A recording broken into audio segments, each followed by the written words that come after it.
പ്രതിപക്ഷ നേതാവ് വരെ രക്ഷപ്പെട്ട് നിൽക്കല്ലേ. അയാൾക്ക് എവിടെയോ 2 കുട്ടികളുണ്ട് പറഞ്ഞിട്ട് പാവം അയാളെ വയ്യാതെ പോകുന്നുണ്ടായിരുന്നു. അയാളും ഇപ്പൊ രക്ഷപ്പെട്ട് നിൽക്കുക. ആ അയാളേതോ ഒരു പിന്നെ ഒരു പെൺകുട്ടിയായിട്ട് എന്തോ ഇടപാടുണ്ടെന്നോ, അതിലെന്തോ 2 കുട്ടികൾ ഉണ്ടെന്നോ, എന്തോ വിഞ്ചി എന്നൊക്കെ പേര്, എന്തോ ഒരു വിഞ്ചിക്ക് ആണും ഒരു പെണ്ണും ഒക്കെ ഉണ്ട് എന്നൊക്കെ പറഞ്ഞിട്ട് പല കഥകളും വരുന്നു. അപ്പൊ ഇത് വരുന്നത് പിന്നെ അതിപ്പോ അയാളെ കുടുംബം അയാളെ കാര്യമാണ്. അതൊന്നും നമ്മൾ ഇടപെടേണ്ട ആവശ്യമില്ല. പക്ഷെ പ്രതിപക്ഷ നേതാവായതിനെ കൊണ്ട് അതൊക്കെ പറയേണ്ടതുണ്ട്. അത് പറയും വേണം. പറഞ്ഞിട്ടില്ല എന്നുള്ളത് ഒരു തെളിവായിട്ട് നിൽക്കുന്നു. അങ്ങനെ അങ്ങനെ ഒരു പ്രശ്നം.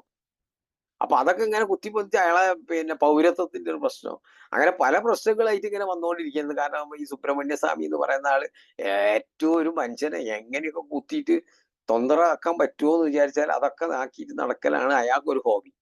ഓരോരുത്തരും മനുഷ്യന്മാരെ പേട്ടച്ചും കൊണ്ട് വിടുകയാണ് പരസ്യം. എന്താ പടച്ചോന്റെ കാര്യം എനിക്ക് മനസ്സിലാവുന്നില്ല.